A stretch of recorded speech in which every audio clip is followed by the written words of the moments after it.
It was a great adventure 30 years ago, travelling far and wide to find places and ceremonies and people that would bring to life the long story of the Christians. The title was important, the Christians, not Christianity. We weren't discussing the religion itself or theology. We wanted to give an account of how Christian people over the centuries have lived and what they have done in those 20 centuries now since the time of Christ.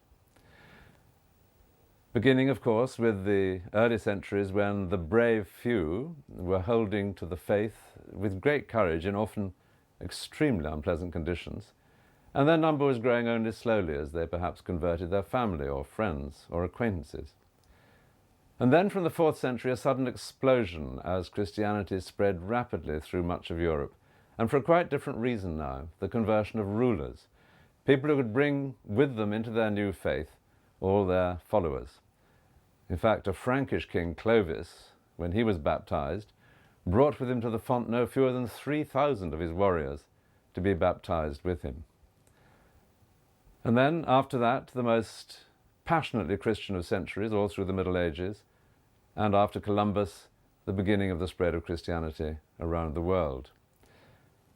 It's interesting to wonder, if one had been making the series now, how different it would be. Well, for a start, I wouldn't be wearing flared trousers and a shock of hair in the fashion of those days. But apart from that, I think the difference would only be slight. After all, 30 years is just a blip in the long history of Christianity. One area that would be different, of course, would be one's choice of a topical subject to end with. In 1977, Eastern Europe and the whole of Russia was under the control of communist governments dedicated to the very idea of atheism. So we called our last program The Godless State, and tried to find out how Christians were surviving in these very adverse conditions. We found that everywhere the brave few were, rather like early Christians, and in some countries Christianity had remained a mainstream part of life, in particular in Poland. After Al-Qaeda's arrival on the scene, obviously the choice of subject would be a different one. It would be the relationship between Christianity and Islam. We dealt with that in Program 5 at the time of the Crusades, and we found that over the centuries, Muslims have been very much more tolerant of Christians than Christians have of them. So, the events since 9/11 are going to make no difference at all to that long and honourable tradition, and of course it's one which is shared today by the vast majority of Muslims. And what of Christians themselves in the 20 centuries? Well, there have of course been many achievements and some disappointments.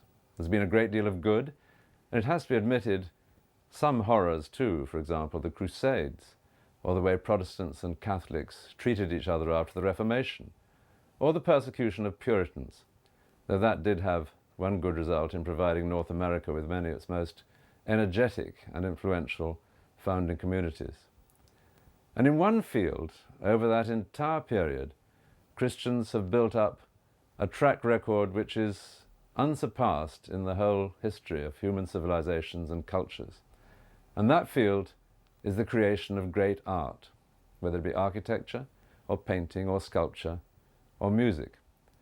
And now with these DVDs, you can see for yourselves.